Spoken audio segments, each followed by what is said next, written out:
So this is the first time I've gone live on TikTok, and I mentioned that I'll be going live to help people get prepared for the feasts of the Most High. So it's good to see that there are people who are joining. I'm hoping that you'll hang around and you'll study the word with me. Good to see that you're really keen to learn. Amen to that. I know that for those of you who may be new to this understanding, this may be your first time. It can be quite challenging to understand what are the requirements that you have to go through with regards to observing the feasts, which is why I took the time to record the videos that I did.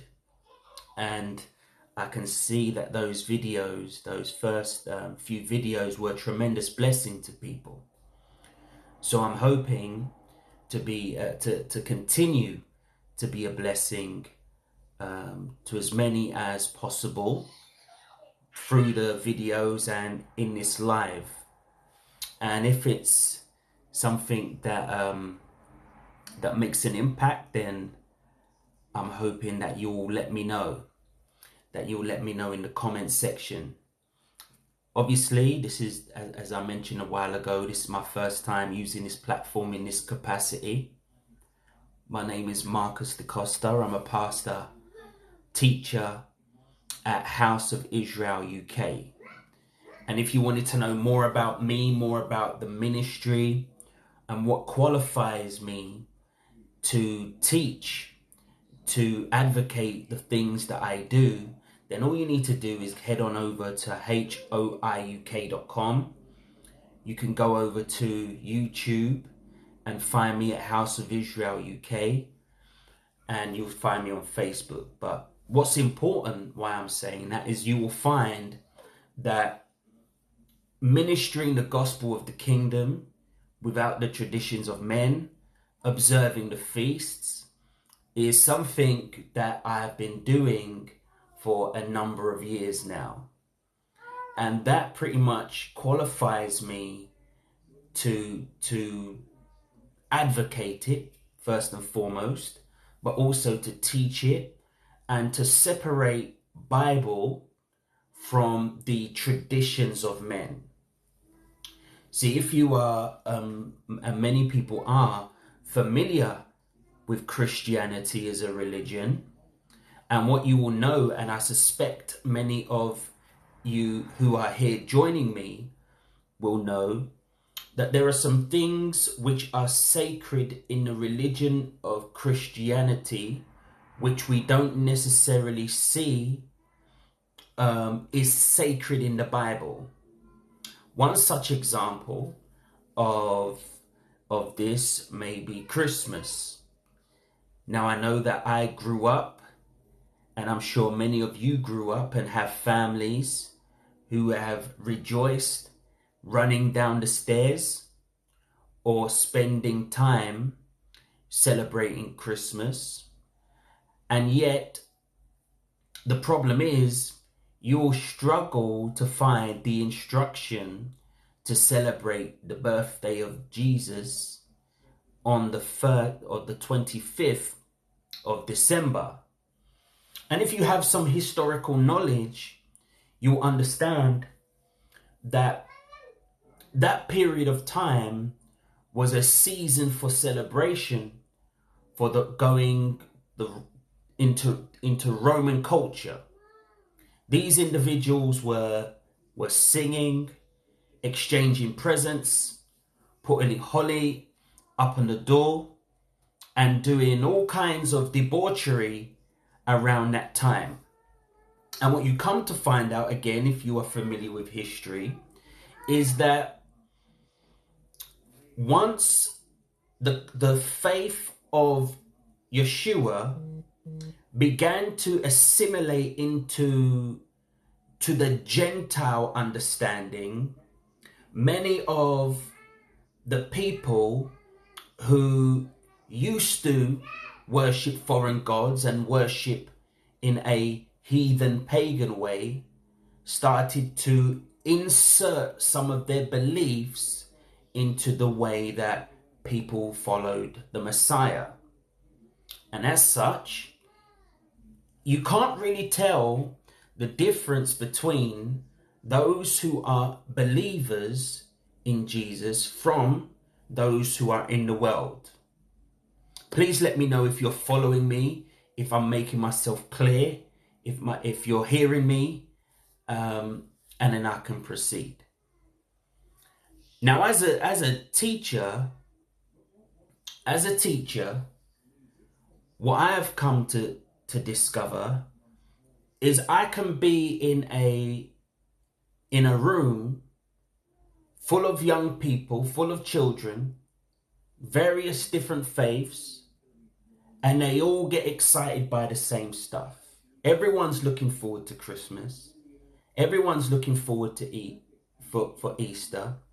Everyone is looking forward to eating the wonderful food on Eid and Diwali. And that's because the holy days of the world seem to be attractive unto the world. But what I'm here to do is greatly encourage not the people of the world, but the people who desire to be of the kingdom of the Most High.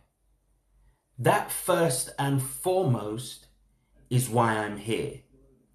Now, in order for that to take place, the Most High needs to have put something in your heart which causes you to have this understanding that something ain't right with where you have come from before. Now, once you have that understanding from the Most High, then my job, instead of trying to ram this word and this truth down your throat, my job becomes very simple. My job just becomes a job of facilitating information unto you, leading you on this discipleship journey so that you can become just like Messiah, just like the ancient first century saints and the apostles and prophets of old. So what I'm going to be sharing with you is an ancient old way. You can find all of the stuff that I'm talking about in the Bible. So why don't we begin? Now, in preparing for the feast, as I've mentioned in the videos that I've shared with you, and if you haven't watched those videos already, I greatly encourage you to check them out, is that we have the Feast of Trumpets beginning on the first day of the 7th month, the first day of the 7th biblical month. Now, in order for us to be able to understand when to observe the Feast of Trumpets, because our hearts have been ready and primed and positioned by the Most High to do so, we have to know, when do days begin? We have to understand when days begin, when months begin. And I can see a question of what is a biblical month? That's a good question. When I say a biblical month, I'm referring to what the Bible will define as a month. Now, contrary to the way we in Western society have been raised and conditioned to believe, a month in the Bible is actually the period of time from one new moon to another. One new moon to another. So a month is a moon phase, ultimately.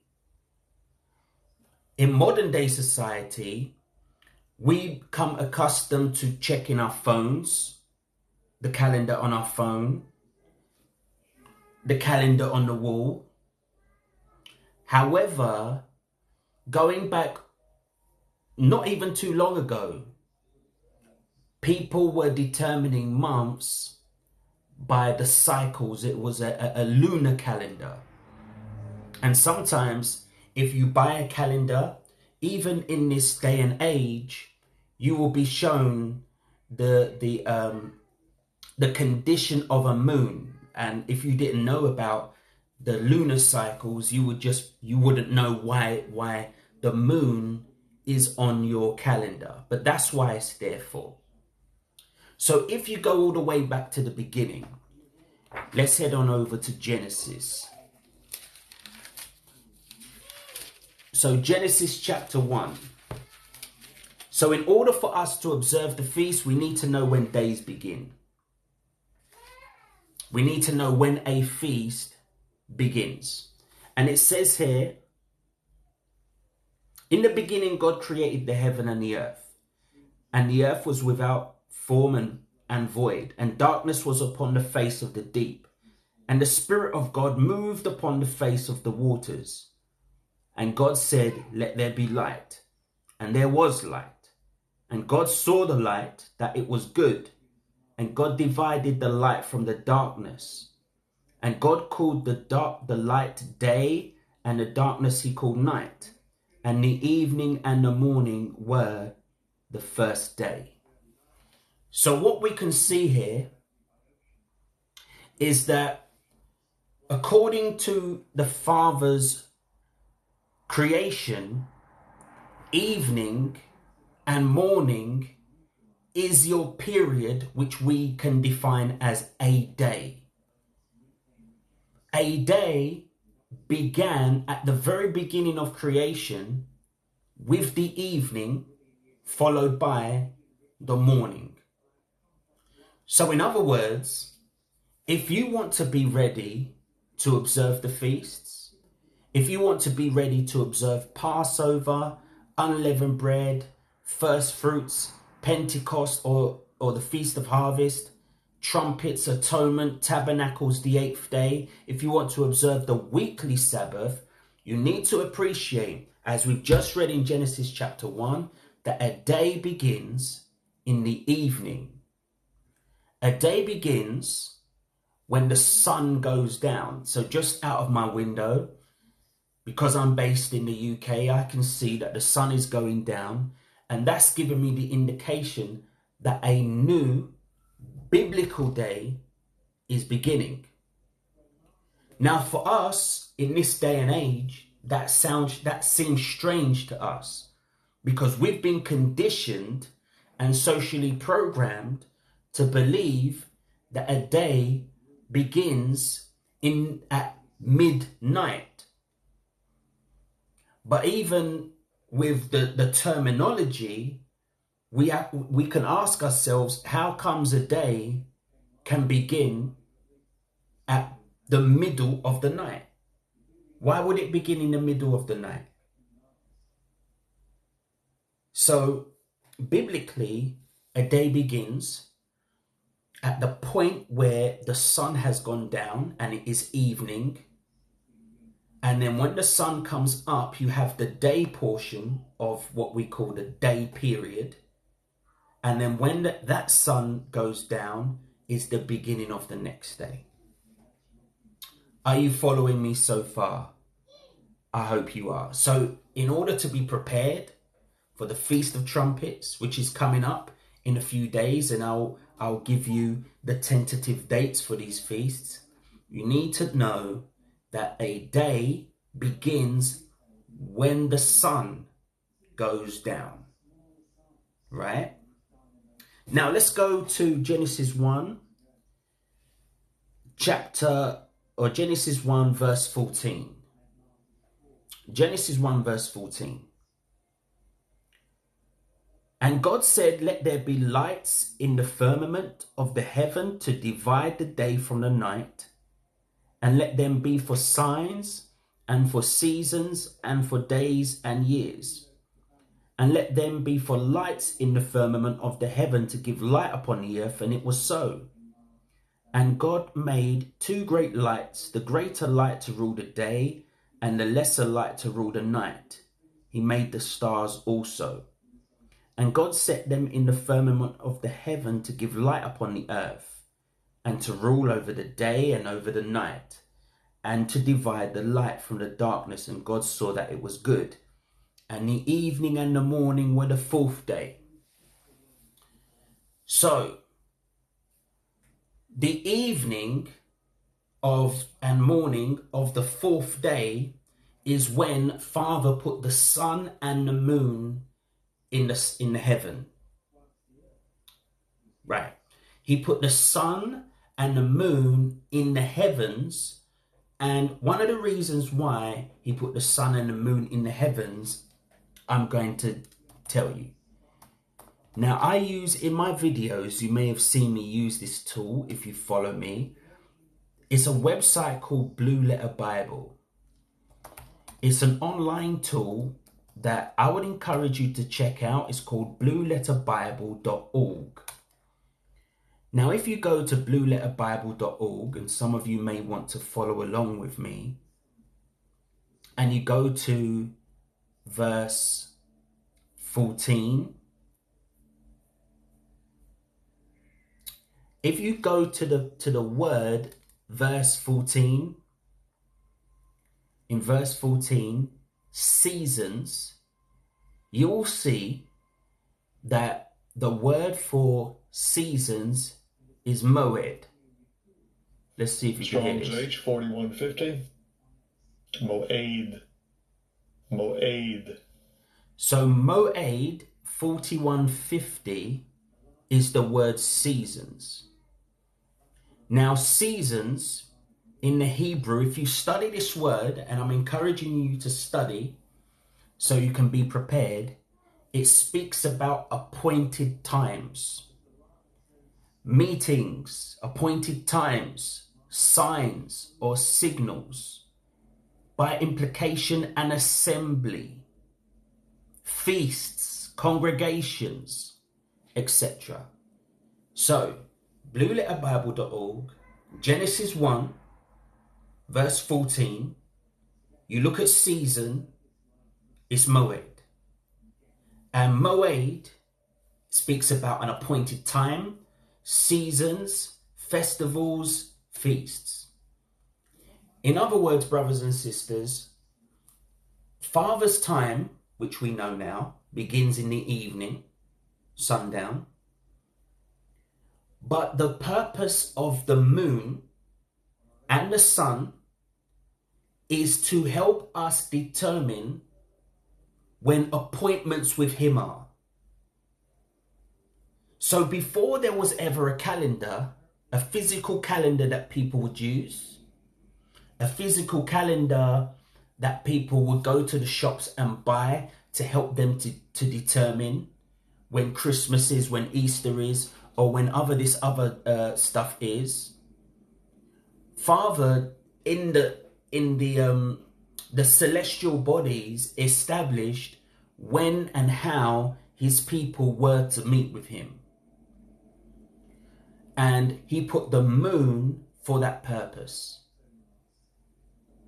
So by the moon, according to Genesis 1 verse 14, we can determine and establish when appointments are with him.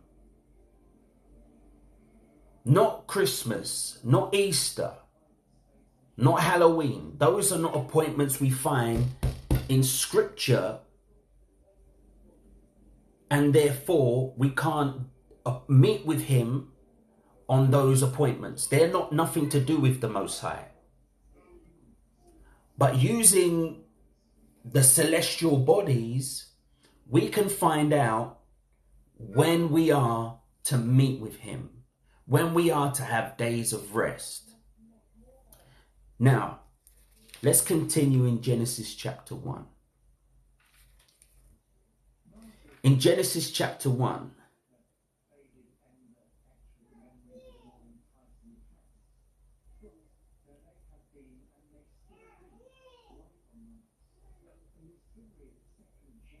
Genesis chapter 2, actually.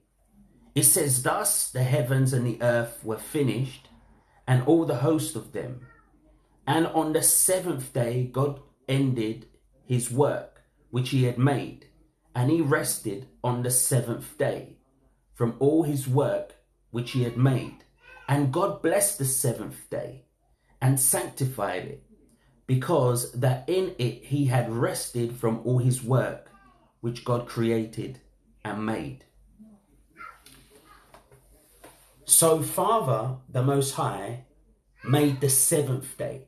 Now, he didn't say Sunday, and he didn't say Saturday. See, Sunday, Saturday, Friday are all names which we attribute to the days of the week. But the Most High, he made the days of the week, and he blessed and sanctified the seventh day. The seventh day, if we use biblical timing and reckoning of days, and we overlay it with a Gregorian calendar, the seventh day will begin sundown on a Friday and conclude on sundown on a Saturday. And I've shown you in Genesis chapter 1 why it begins in the evening. And from Genesis chapter 2, it's telling us that the Sabbath is the seventh day. It doesn't say it's Friday.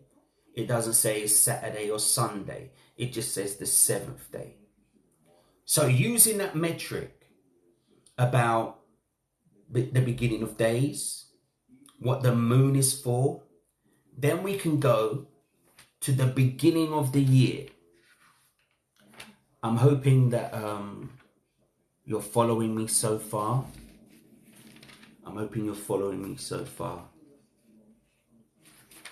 Let's go to Exodus 12.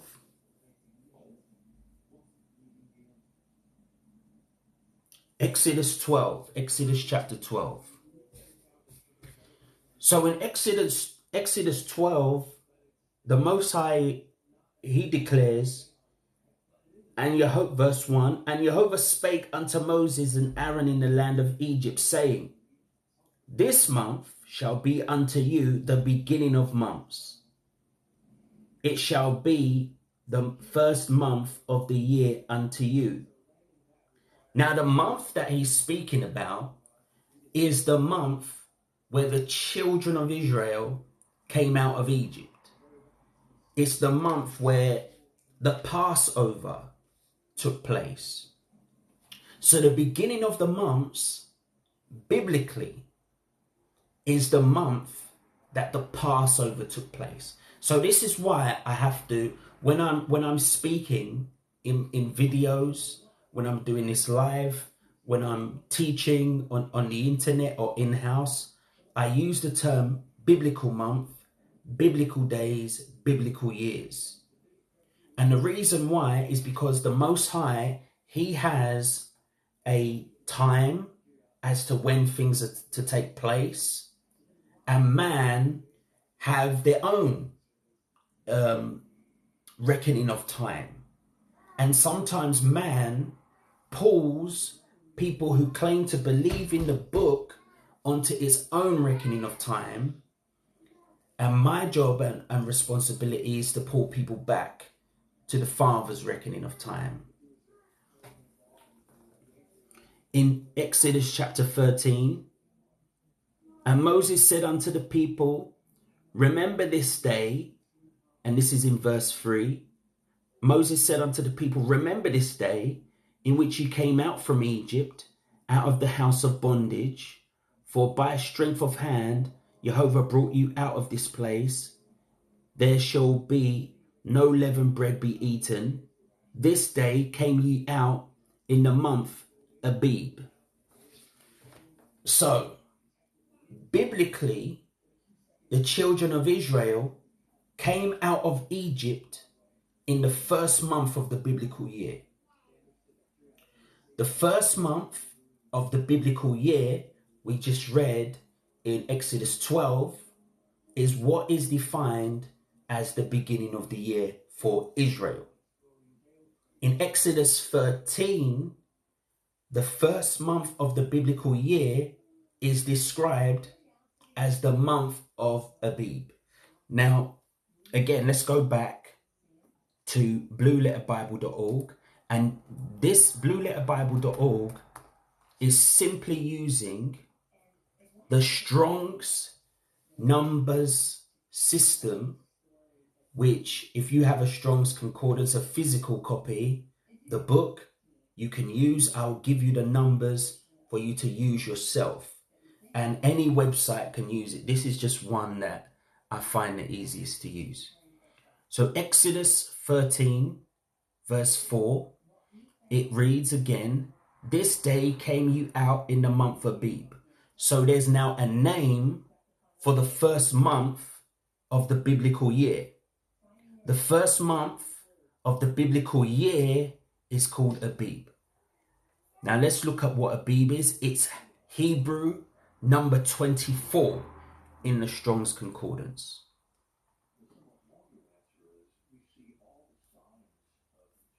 Now, if we look at the Hebrew number 24 in the Strong Concordance, it says green, i.e. a young ear of grain, hence the name of the month Abib. Green ears of corn. Right. So let me explain. The biblical year begins in the month of the Abib. The month of the Abib is describing the condition of a crop. Now, so I don't exhaust the amount of time we spend on this, the crop which is being described is barley. The corn, which you can further classify as barley. So in other words, the way we are to know when a biblical new year begins is when you see the Abib, the condition of barley that fits the biblical criteria for the new year to begin. So, this is how the sun is part of the process to help us determine when a year begins, because obviously the condition of the barley is dependent on solar activity, but also the new year begins based on when the month begins, the first month of the year. In other words, each and every year, for me to be able to determine when I'm going to be observing Passover, unleavened bread and first fruits, I am looking in the land of Israel. I'm waiting for reports from the land of Israel to determine, is the barley Abib? Is it at the right condition for us to establish and announce the biblical new year has begun? And that is declared at the sighting of the new moon. Once the barley is Abib and the new moon has been sighted, that's the beginning of the year. And as a consequence, I know how many days I need to wait for me to be celebrating the Passover, for me to be celebrating unleavened bread. Are you following me so far? Because I'm going to get to the Feast of Trumpets. I just have to lay this baseline and this foundation of days, of months, so we can get to the 7th month of the year. And if you have specific questions on this topic as I'm going through, please submit them, and I'll do my best to answer them as I'm going through. Obviously, we're not in the same room, so I can't see your hand going up or see you a bit lost. So just put it in there, and if now that's a good question, and I'm going to that leads us into where we're going now. So biblically, and remember the difference of biblically and what other people are saying. Biblically, the first month of the year begins in the month of the Passover. The month of the Passover, the month of when the children of Israel left Egypt, took place when the barley was a Aviv. This is the instruction of the Most High. We've read that in Exodus chapter 13. So the question was, I thought the Feast of Trumpets, Rosh Hashanah, was the start of the new year.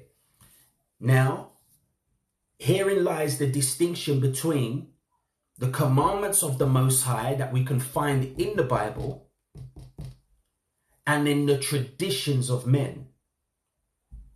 Now, the tradition of men is that Rosh Hashanah, which is speaking about the head of the year, the beginning of the year, takes place or is the Jewish version of the Feast of Trumpets. But as you will come to see, biblically, the Feast of Trumpets is in the 7th month. Those who are advocating Rosh Hashanah, saying Happy New Year, are saying Happy New Year, but they're not saying Happy New Year in accordance to the Bible. Because the New Year, in accordance to the Bible, begins in the month that you have the Passover.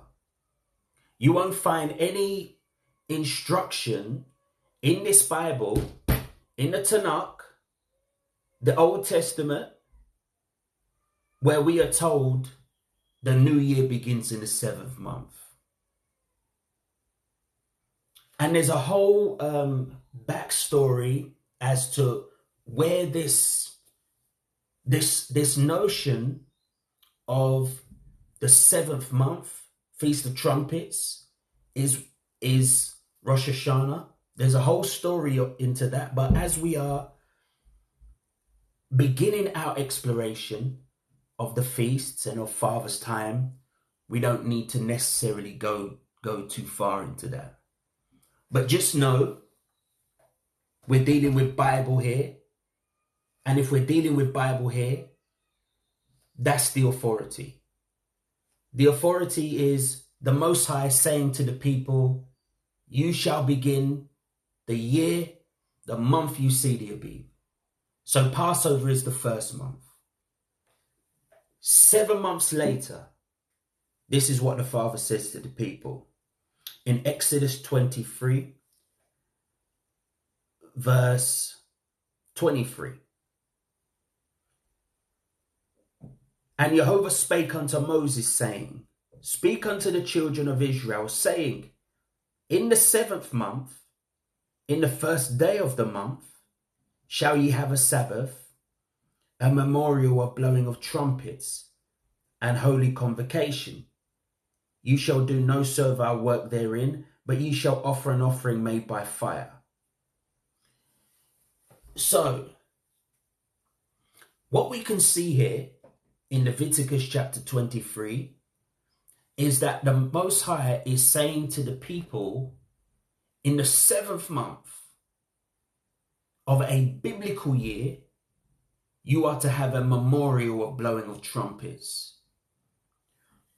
Now, the memorial part, I'm actually going to be teaching on during our dedicated Sabbath service. Because for many, it isn't necessarily clear as to what you are remembering. But one thing is clear, is that the Most High commands the people you are to have a day of blowing of trumpets. Now, the day of the blowing of trumpets takes place in the first day of the 7th month. As a consequence, there is no head of the year. There is no biblical year. That has little to nothing to do with scripture, while having everything to do with Judaism. And so we need to make a distinction. I know for those who are new coming into this understanding and this belief, because of where you came from, it may not be easy to distinguish between keeping the commandments of God and having the faith of Yeshua the Messiah and Judaism. Judaism is a religion that uses the Bible as a means and a baseline, which it builds a religion that's filled with rites, customs, and traditions of men that was established in Babylon. The commandments of the Most High and the faith of Yeshua is the word of the Most High that came from the throne room, as revealed to the prophets, the apostles, and the Messiah himself.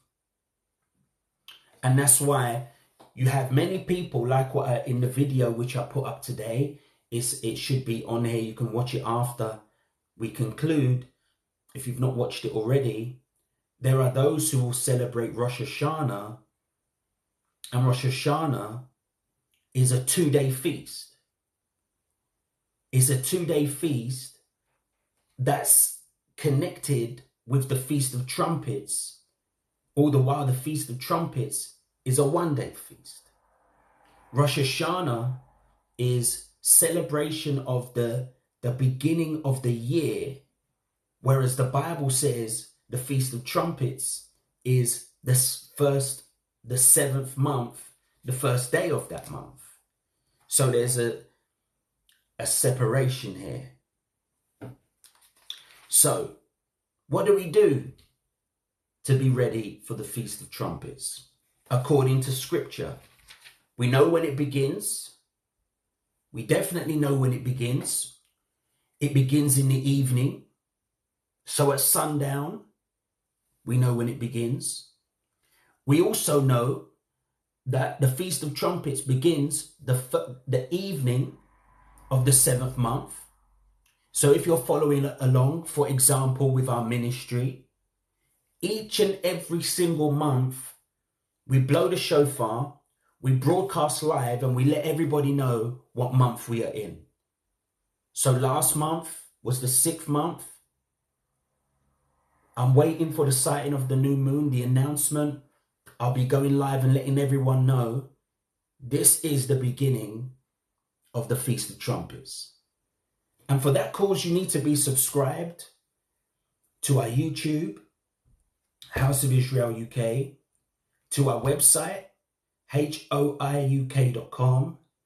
And each and every time, each month, you will have a biblical understanding of what the time is. We also publish like calendars and upload that kind of stuff on our website. But if you're subscribed, you'll have a biblical understanding of what the time is. So those things are key. Secondary, what you need to be doing is, if you have a trumpet, and use your trumpet, or make a joyful noise. Now, making a joyful noise, let's actually go into the definition. Leviticus 23. So again, we go back to our tool here, Leviticus 23. Because what you'll find in Leviticus 23 and other scriptures around the Bible with regards to the Bible is that although in the English it says blowing of trumpets, but if you examine what the word means in the Hebrew,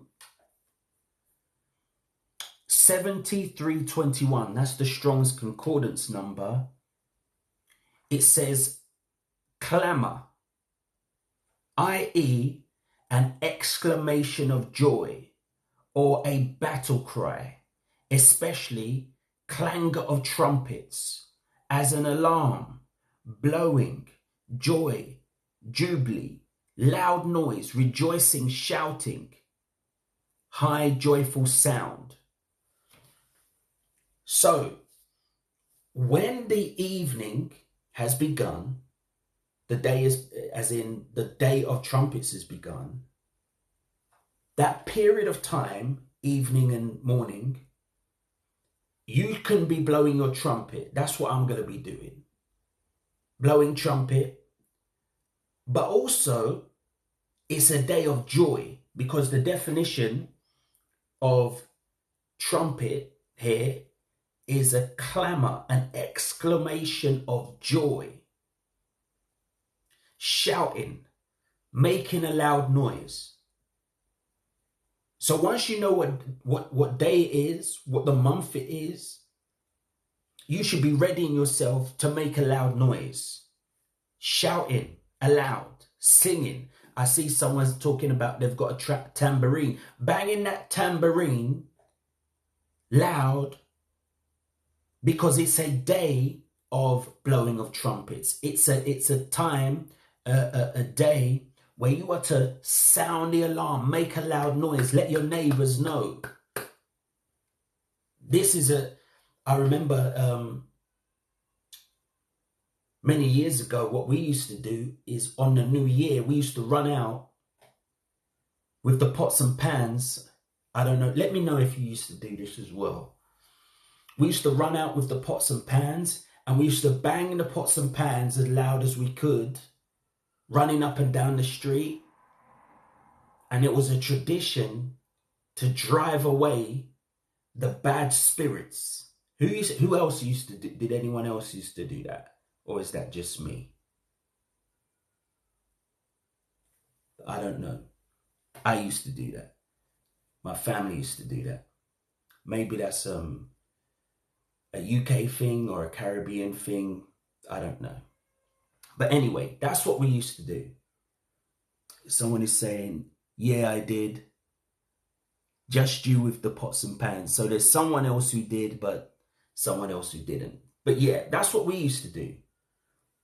You can do that on the Feast of Trumpets, because it tells you a clamor, an exclamation of joy, a battle cry, trumpets, especially, alarm, jubilee, loud noise. Now the children love this kind of stuff. I actually have ram's horns, a shofar. If you're familiar with the Bible, you may know the trumpets oftentimes is like a ram's horn. You would have seen that if you watched Cecil B. DeMille's 10 Commandments. It's a ram's horn. I have those. My children, they have like a little brass trumpet, just like you just blow it, it makes a loud noise. But we also use tambourines. You can use tambourine. You can use Congo drums. You can use your fingers, making a loud noise, clapping. You can stamp. It's the Feast of Trumpets, and that word trumpets is teruah, to shout. And that's what you need to be ready for. Additionally, if we look at Leviticus 23, it tells us that you are to have a Sabbath. It's a day of rest, and it is a day to have a convocation. Convocation is basically a gathering with the reading of the word. So in order for you to need to be prepared for the Feast of Trumpets, we've gone through with determining the day, determining the month. Now we've described you need to be ready to make a joyful noise. This is not the time to feel embarrassed to praise the Most High, to make a joyful noise, to shout, to raise your voice, to clap your hands. And you are to rest. No servile work is to be done, and have an assembly. Now, for those of you who may not be near an assembly, please do join me and the brethren online.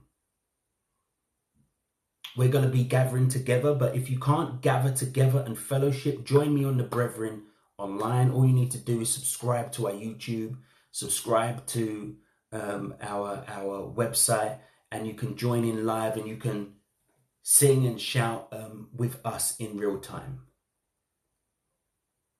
So I am going to conclude our time together there. I've gone through what you need to do and how you need to be prepared for the Feast of Trumpets. I will be doing a teaching on the Feast of Trumpets.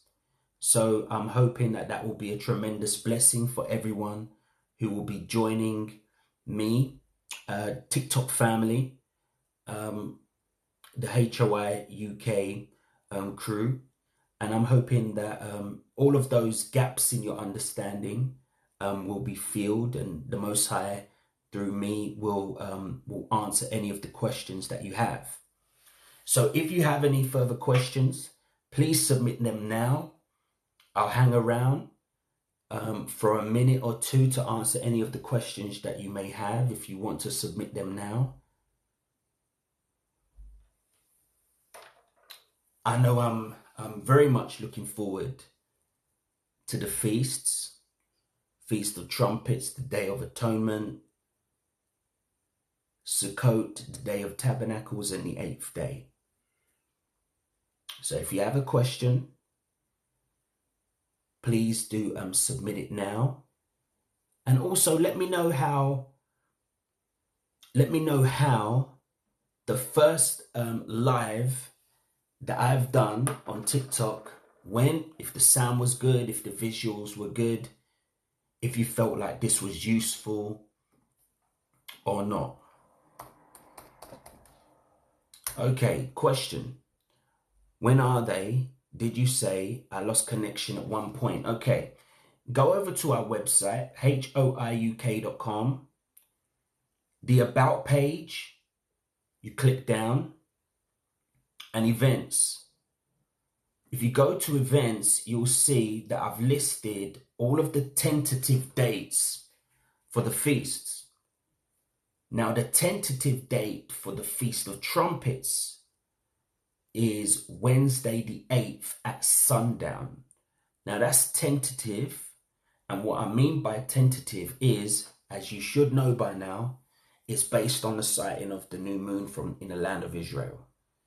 If the new moon has been sighted, then that will mean it's the beginning of the 7th month. And then we can rejoice and blow the trumpet and so on. So at sundown, the 7th month, on Wednesday, the 8th of September, that is the tentative date for Yom Teruah, the Feast of Trumpets. So then the dedicated feast service will be Thursday, 1 p.m. Greenwich Mean Time. I don't want to go through all of the dates.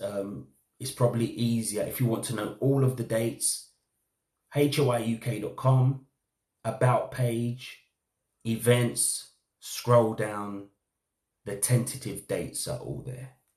And obviously the dates when we will be having our service. So I'm hoping you can join. Okay. Any other questions? I'll give you a few seconds if I need to respond to anything else, but I'm glad. Someone said, you did great. Sound was great. Thank you very much for your feedback. Thank you. Your first live was great. Pleased I came by. Blessings to you and your family. Jehovah bless you. Thank you very much. I'm glad you came by. Thank you. The live was wonderful and very helpful Glory to the King. Make sure, if you could be so kind, let other people know that this is a good channel to subscribe to. I've been on YouTube for a while. I've been on Facebook for a while and Instagram for a while. But this seems to be a platform where I can give a lot of value. I can give a lot of people support. That's what it seems, because it's kind of grown rapidly, very quickly. So please do let other people know. I don't know how you would do that, to be honest, but yeah. Amen. Okay. Thank you for joining me this evening. I hope you have a pleasant rest of the evening and hope this has been helpful. Without further delay, is it okay to do what with your video? I'm not sure what you mean by that.